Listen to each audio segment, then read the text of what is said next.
Bismillahirrahmanirrahim. Assalamualaikum warahmatullahi wabarakatuh. Alhamdulillahirabbil alamin. Asyhadu an la ilaha illallah wahdahu la syarika lah. Asyhadu anna Muhammadan abduhu wa rasuluh. Sallallahu alaihi wasallam la nabiyya ba'da. Allahumma 'allimna ma yanfa'una wanfa'na bima 'allamtana wa zidna 'ilman nafi'an. Qala Allah Ta'ala fil Qur'anil Karim. Na'udzu billahi minasy syaithanir rajim. Bismillahirrahmanirrahim. Fabima rahmatin minallahi linta lahum. Walau kunta faddan ghalidhal qalb lam faddu min hawlik. Fa'fu anhum wastaghfir lahum wa shawirhum fil amr. Fa idza 'azzamta fatawakkal 'ala Allah. Innallaha yuhibbul mutawakkilin. Sadaqallahul azim. Fabima rahmati minallahi linta lahum. Maka berkat rahmat Allah, Muhammad berlaku lemah lembut terhadap mereka. Walau kunta faddan ghalidhal qalb, sekiranya engkau bersikap keras, berhati kasar, lam faddu min haulik, tentu mereka akan menjauhkan diri dari sekitarmu. Fa'fu anhum wastaghfir lahum wa syawirhum fil amr. Maafkan mereka, mintakan ampun bagi mereka, bermusyawarahlah dengan mereka dalam satu urusan. Wa idza azamta fatawakkal 'ala Allah, bila mana kamu sudah membulatkan tekad, berazam, bertawakal kepada Allah, sungguh Allah mencintai orang yang bertawakal. Sadaqallahul azim. Bapak dan Ibu hadirin dan hadirat jamaah rahimakumullah. Alhamdulillah, mari kita sampaikan kepada Allah salawat dan salam, mari kita kirimkan pada junjungan kita Nabi besar Muhammad sallallahu alaihi wasallam.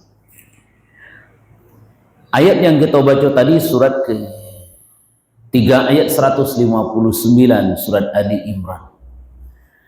Ayatku menggambarkan betapa sikap Nabi awak sebagai seorang pemimpin adalah seorang yang sangat mulia sekali.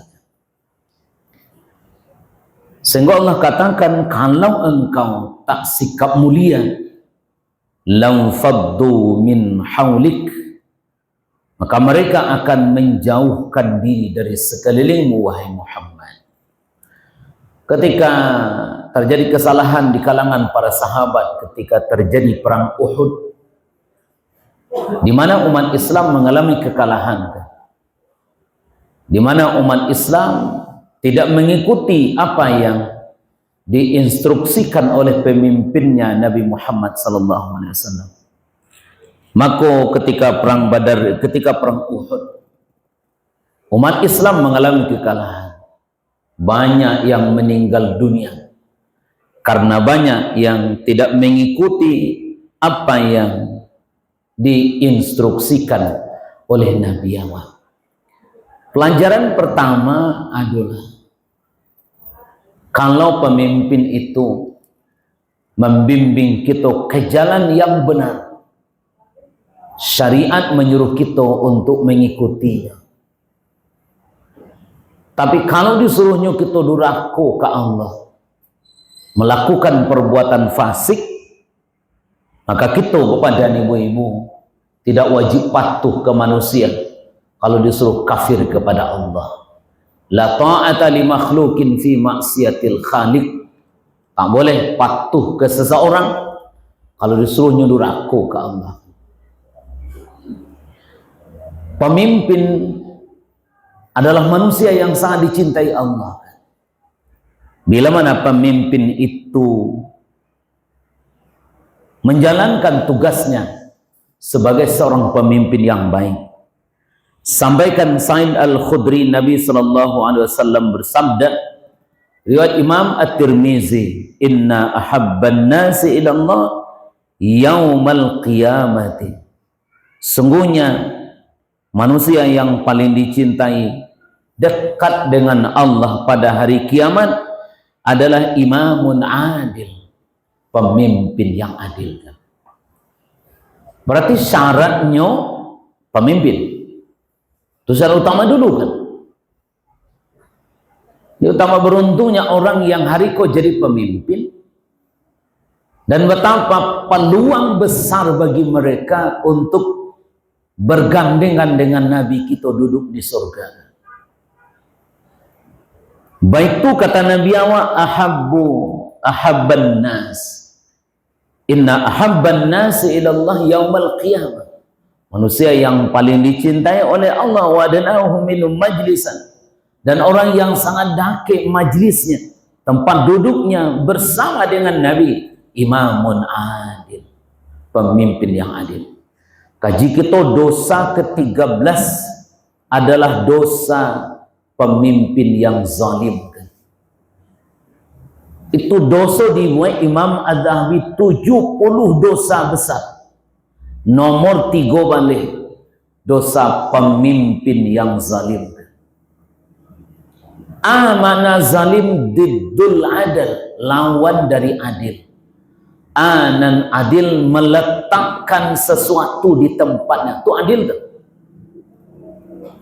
Kopiah murah 25.000 kan, diletaknya di kepala kan. Sepatu bisa harganya 5 juta, tapi tetap letaknya di kaki. Aku setrompa kopiah dek murah atan di kaki, sepatu mahal letak di kepala, itu tidak adil. Jadi adil itu meletakkan sesuatu di tempatnya. Seorang pemimpin yang adil itu letakkan sesuatu di tempatnya. Masa adalah pemimpin yang mengurus haji, piti haji itu amu masalah kan? Haji sih amu masalah. Yang seharusnya orang dapat pai haji tahun kini, alah mundur tahun datang. Tahun datang belum tentu dulu naik. Kama jatah kau hadiahkan ke orang haji khusus supaya dapat berangkat pai dan dapat pitih. Barakah barik tanggung jawab kalau ada yang melakukan seperti itu. Para banyak pemimpin hari kini nangko pemimpin sedang menebar janji. Coba lihat di spanduknya, di posternya, kan adanya ambo berjanji akan mensejahterakan rakyat, tapi ambo gak panduto state.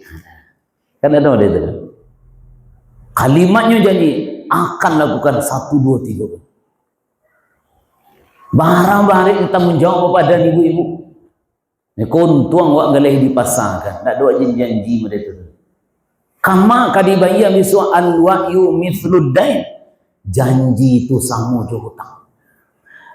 Nabi awak digambarkan dalam surat ketiga ayat 5159 iko adalah Nabi, adalah pemimpin yang lemah lembut, pemimpin yang adil. Kalaulah inyo keras, kalaulah inyo ndak pemaaf, kalaulah inyo ndak musyawarah doh, maka bisa lari-lari orang lain. Bisa jadi bapak dan ibu-ibu yang diinginkan itu tidak tercapai. Padahal bapak dan ibu-ibu, orang kalau memimpin badutonya, zalimnya, aniayanya, hak rakyat tidak nyojahkan, pertama di dunia lah dapat azab. Barangkali kalau ada orang yang sedang memimpin, nyonikmati kepemimpinan itu dengan kezalimannya, bapak dan ibu-ibu, akan tiba masuknya balasan Allah. Istidraj namanya. Anan istidraj itu padia akan diulur-ulur di Allah, nikmat dinyo dimasuknya, diambil secara paksa, baru tahunya akibat kerajaannya. Banyak contoh seperti itu. Kurangnya di Fir'aun, di akhir matinya tragis.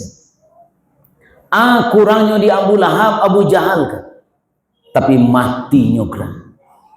Kurangnya di pemimpin dunia saja Bapak dan Ibu-ibu yang lakukan kesalahan, maka Bapak dan Ibu-ibu, apalagi hadis Nabi katakan 3 doa orang yang tak ditolak di Allah.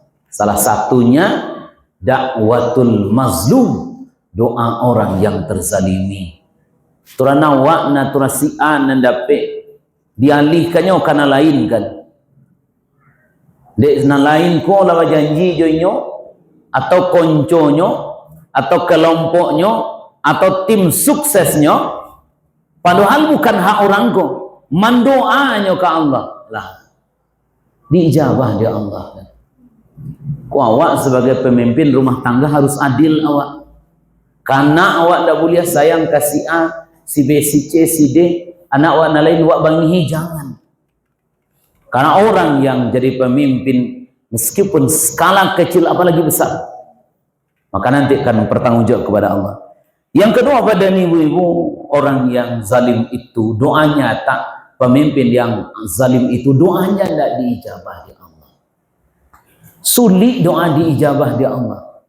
Apalagi orang seperti itu kadang-kadang tidak muah berdoa kan. Nama Rasulnya lah cukup. Karena manusia hebat, karena bisa menentukan. Padahal di awak Bapak dan Ibu-ibu, kalaulah tidak kasih sayang Allah, tidak bisa awak matur diri awak dengan. Kode sayang Allah, oksigen gratis ini.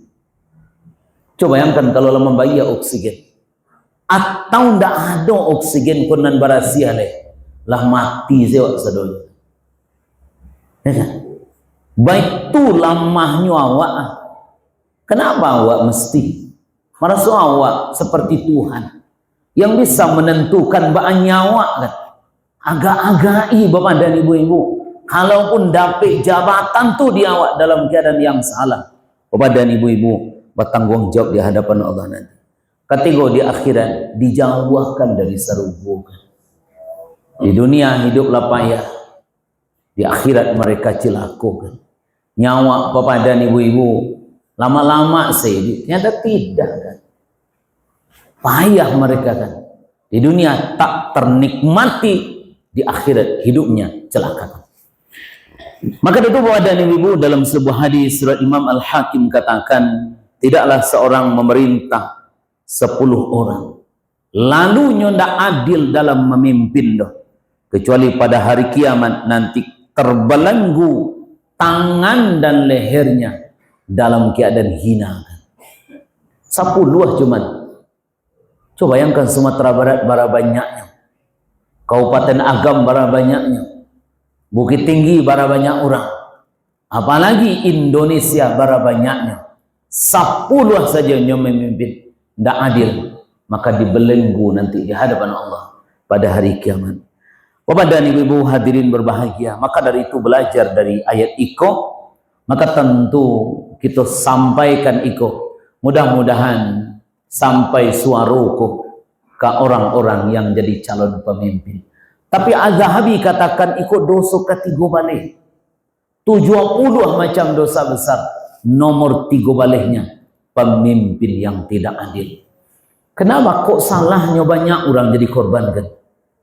Kok orang misalkan tak puasanya, kok kaitan vertikal inyo jo Allah. Tapi kalau ndak adilnya bara orang yang kan terzalimi. Aturan si A yang dapet ndak jadi nyo dapet doh. Dialihkannya ke si B. Dengan alasan inyo yang menentukan, inyo yang hitam memutihkan.